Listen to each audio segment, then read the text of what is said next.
Isang buntis na nagngangalang Vanessa ang isinugod sa isang ospital na may matinding sugat.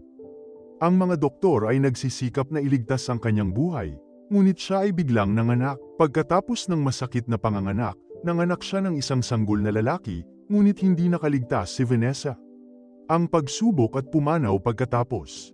Makalipas ang ilang taon, inaakit ng isang kaakit-akit na babae ang isang walang alam na lalaki sa isang underground na nightclub. Sumama sila sa isang pulutong ng mga mananayaw na nalubog sa mabibigat na musika at kumikislap na mga ilaw. Ngunit maya-maya, may naramdaman ng lalaki tungkol sa lugar.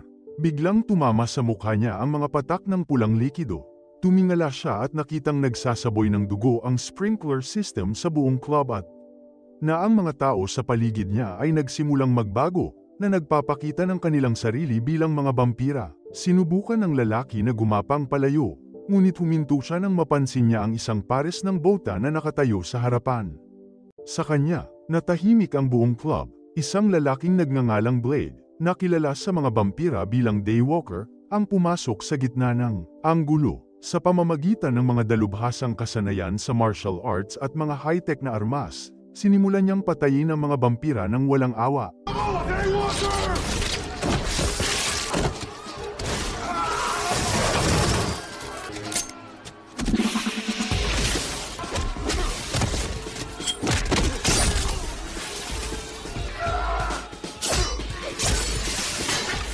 Ang kanyang mga bala at talam ay gawa sa pilak, lahat ay nakamamatay sa mga vampira.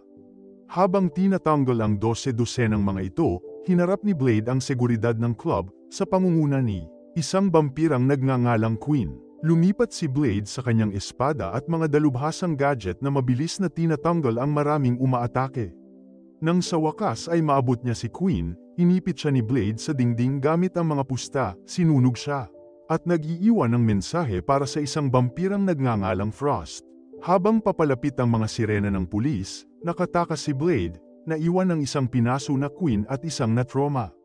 Taong nakaligtas, sa paniniwalang patay na si Queen, dinala ng mga autoridad ang kanyang labi sa ospital para sa autopsy. Si Dr. Karen ang nakatalagang suriin ang katawan. Napansin niya kaagad na may kakaiba sa dugo nito, at nakikita rin niya ang dugo nito, abnormal na mahabang pangil. Bago niya ito maintindihan, biglang nabuhay muli si Queen at sinalakay at isang kapwa-doktor. Ngunit inasahan na ito ni Blade at bumagyo sa morgue. Muli niyang nilabanan si Queen, ngunit nakatakas si Queen sa pamamagitan ng paglukso mula sa bintana at paglapag. Isang ambulansya bago tumakas. Habang tumalikod si Blade para umalis, nakita niya si Karen na nakahandusay sa lupa, duguan at halos walang malay. Habang inaalala niya ang kanyang ina, dinala siya ni Blade, tumatalon sa mga rooftop. Habang umiiwas sa putok ng mga pulis, dinala niya si Karen sa kanyang lihim na taguan, kung saan tinurok siya ng kanyang kaibigan na si Whistler ng isang garlic-based serum para pigilan ang impeksyon ng vampira. Samantala, nagdaraos ng pribadong pagpupulong ang Vampire Ruling Council, na kilala bilang House of Erebus. Pinuna ni Elder Dragonetti ang isang batang vampira na nagngangalang Frost dahil sa pagpapatakbo ng mga mapanganib na nightclub, at nakakakuha ng atensyon sa kanilang lihim na mundo. Ang kanyang mga miyembro ng konseho, na puro dugong vampira, ay naniniwala na itinatago ang kanilang pag-iral, at pamamahala sa mga gawain ng tao tulad ng isang sindikato sa ilalim ng lupa. Si Frost gayunpaman, ay isang naging vampira, at tinatanggihan ang kanilang pilosopiya. Naniniwala siya na ang mga vampira ay dapat bumangon at hayagang mangibabaw sa sangkatauhan. Bumalik sa base ni Blade, kalaunan ay nagising si Karen sa isang kakaibang silid at nakakita ng isang pader na puno ng mga armas, kabilang ang isang espada na may nakatagong mekanismo sa hawakan. Paglabas niya, nakita niyang tinuturok ni Whistler si Blade ng serum na nagdudulot ng matinding pisikal reaksyon. Habang sinusubukan niyang umalis, hinarang siya nina Blade at Whistler at tiniyak sa kanya na sila hindi mga kaaway. Isiniwalat ng Whistler ang kanilang patuloy na digmaan laban sa lahat ng uri ng vampira. Ang dahilan kung bakit hindi sila makapunta sa mga autoridad ay marami na sa kanila ang nakapunta na suhol ng mga vampira. Bago palayain si Karen, binigyan siya ni Whistler ng isang espesyal na sandata ng spray para sa pagtatanggol sa sarili, babala. Sa kanya na malamang nasusundan siya ng mga vampira ngayong alam na niya ang totoo. Sa ibang lugar, binisita muli ni Dragonetti si Frost, Pinagalitan siya sa pag-aaksaya ng mga mapagkukunan sa pagsasaliksik. Sinaunang mga teksto ng vampira. Sinampal pa niya si Frost sa kanilang pagtatalo, ngunit nananatiling kalmado at determinado si Frost. Tahimik, nagpaplano ng kanyang susunod na hakbang. Nang bumalik si Karen sa kanyang apartment, nahanap niya si Officer Krieger na nagsasabing naroon siya upang follow up sa isang pagkawala mula sa ospital, ngunit pagkatapos ay bigla niya itong inatake, nagsiwalat. Siya ay isang katulong sa mga vampira na umaasang mababaling sa hinaharap. Habang inaatake siya nito, pumasok si Blade at ipinahayag na ginagamit niya si Karen bilang pain para gumuhit ang mga ahente ng vampira tulad ni Krieger. Sa kotse ni Krieger, natuklasan nila ang isang bowl na puno ng mga bag ng dugo na nagpapatunay sa kanyang koneksyon sa mga vampira. Binyantaan niya siya para sa impormasyon, ngunit humakbang si Karen para pigilan si Blade na magdulot sa publiko. Kaguluhan at si Krieger ay nakatakas sa kalituhan, sa halip na habulin siya ay nagpasya si Blade maghintay sa malapit sa kotse para muling lumabas si Krieger. Sinabi ni Karen kay Blade na gusto niyang manatili at umaasa na makahanap ng lunas para sa vampire infection na ngayon ay nagbabanta sa kanyang buhay. Pagsapit ng gabi, bumalik si Krieger upang kunin ang kanyang sasakyan na hindi alam na naghihintay si Blade para sa kanya at walang humpay na hinahabol siya sa buong lungsod. Sa kalaunan, nakarating sila sa isang nightclub na palihim na pinamamahalaan ng mga vampira. Habang sinusubukan nilang pumasok, sinubukan ng isang gwardya na harangan ang kanilang daan, ngunit walang kahirap-hirap na kinuha ni Blade. Pababa siya. Sa kalaunan, huminto si Krieger sa ilalim ng presyon at ipinakita na mayroong isang nakatagong daanan sa refrigerator na humahantong sa isang lihim na archive. Inutusan ni Blade si Krieger na maghatid ng mensahe kay Frost, pagkatapos ay ibinaling ang kanyang atensyon sa paggalugad ang archive kasama si Karen. Sa loob, nakatagpo sila ng isang napakataba na vampira na nagngangalang Pearl, na humahawak ng data at sistema, mga tala para sa mga vampira. Samantala, kinukumpleto ni Frost ang pagsasali ng mga sinaunang teksto ng vampira na pinaniniwala ang naglalaman. Madilim na lihim. Pagdating ni Krieger para ihatid ang mensahe ni Blade, ibinasura ni Frost ang pagiging kapaki-pakinabang niya, pinatay siya, at ibinahagi pa ang kanyang labi sa kanyang kasintahang vampira. Pagkatapos ay inutusan ni Frost si Queen na ibalik si Blade ng buhay, na gusto siya para sa isang bagay na mas malaki. Bumalik sa archive, tumanggi si Pearl na makipagtulungan noong una, ngunit nang simula ni Karen ang pagsunog sa kanya laman na may UV flashlight, mabilis niyang ibinunyag na si Frost ay nagpaplanong magpatawag ng isang sinaunang tao at makapangyarihang vampira na kilala bilang La Magra, ang Blood God. Kinuha ni Blade ang isang hard drive na naglalaman ng mahahalagang impormasyon at tinapos ni Karen si Pearl. Ang ilaw ng UV, nasunog siya hanggang sa mamatay.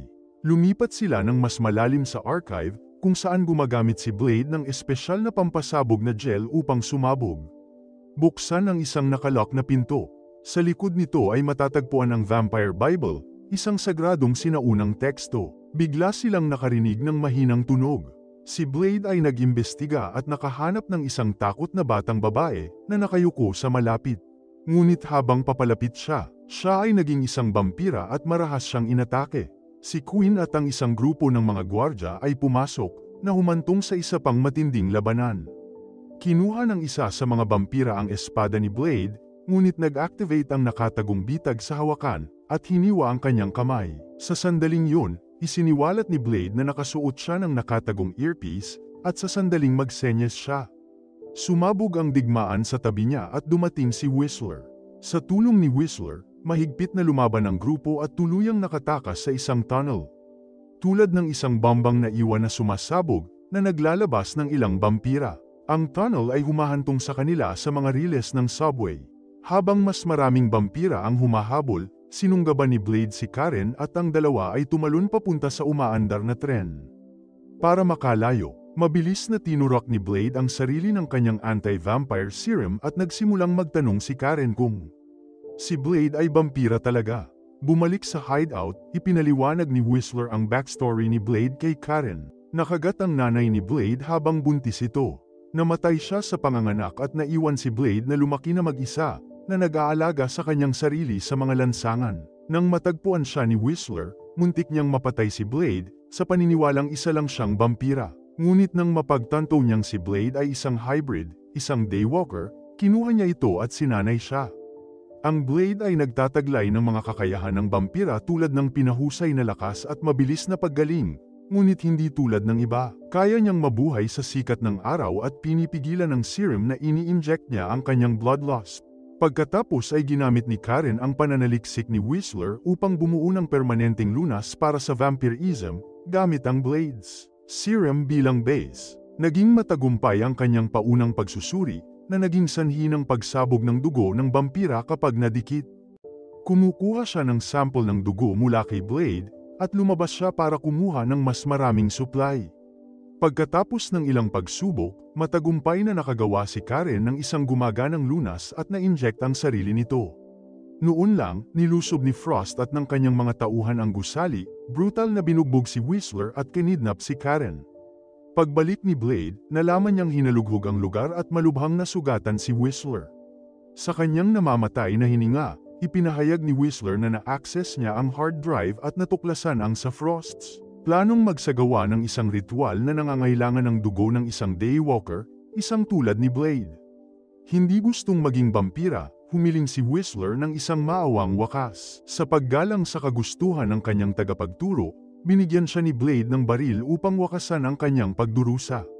Di nagtagal, nakahanap si Blade ng isang naka-record na mensahe mula kay Frost. Tinutuya siya at binigay ang lokasyon.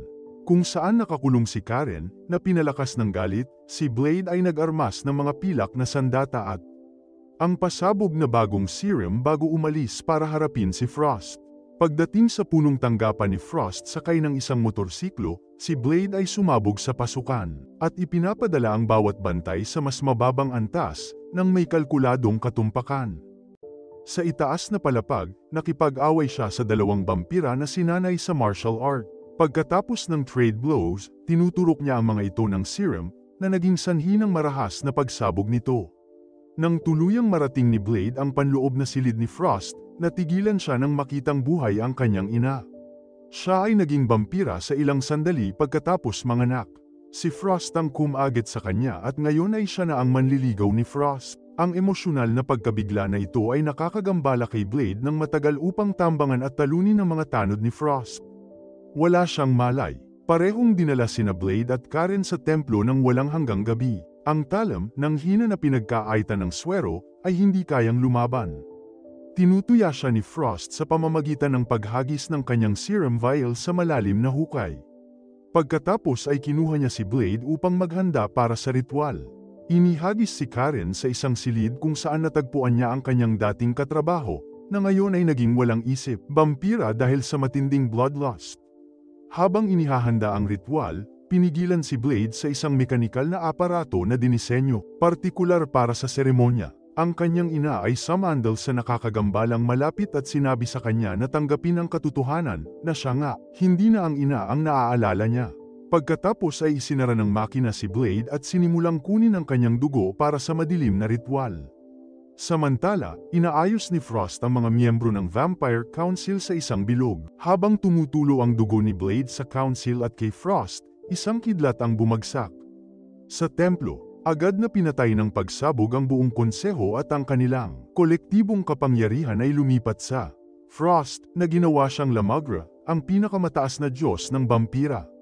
Kasabay nito, nakita ni Karen si Blade na nakakulong pa rin sa device at pinalaya siya, ngunit siya, na-drain at napakahina para makatayo. Alam kong wala nang ibang paraan para iligtas siya. Tinanggal ni Karen ang kanyang benda at hinimok si Blade na inumin ang kanyang dugo. Sa sandaling pakainin siya nito, ang lakas ni Blade ay nagbabalik ng paputok at siya ay napuno ng galit. Estado, sa sandaling yun, lumitaw si Vanessa. Sinusubukan muli na emosyonal na manipulahin si Blade, na nagsasabi sa kanya siya pa rin ang kanyang ina, ngunit inatake siya kaagad ni Blade, hindi nagpakita ng awa habang siya ay natapos. Off niya. Ganap na muling nabuhay, si Blade ay bumagsak pabalik sa itaas. Si Queen ay hamarang sa kanyang daraanan, ngunit ipinadala siya ni Blade sa ilang segundo. Ganap na pinalakas ng totoong dugo kaysa sa kanyang karaniwang serum, pinalabas ni Blade ang kanyang galit. Ang natitirang mga Diyos ng vampira, pinupunit sila ng walang anuman kundi ang kanyang mga kamay sa isang bagay. Nang mga segundo, pagkatapos ay kinuha niya ang kanyang espada at hinarap si Frost, na humahantong sa isang matinding at brutal na tunggalian. Nagagawa ni Blade na hatiin ang katawan ni Frost ng maraming beses. Ngunit ang maladyos na kapangyarihan ni Frost, payagan siyang mag-regenerate kaagad. Nakita ni Blade ang mga vial ng serum na nahulog kanina. Inihagis niya ang kanyang espada upang maabot ang mga ito. Hinawakan sila at itinurok silang lahat kay Frost. Sabay-sabay. Ang sobrang karga ng Blade ay nagiging sanhi ng pagka-destabilize ng katawan ni Frost at sa huli ay sumabog mula sa loob palabas.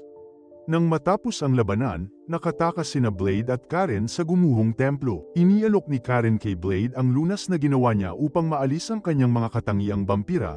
Ngunit si Blade, tumanggi at ipinaliwanag na ang pagkawala ng kanyang uhaw sa dugo ay nangangahulugan din ng pagkawala ng kanyang mga kapangyarihan. Bilang Daywalker, at kung wala ang mga kakayahan na yun, hindi niya maipagpapatuloy ang kanyang misyon upang manghuli at sirain ang mga vampira.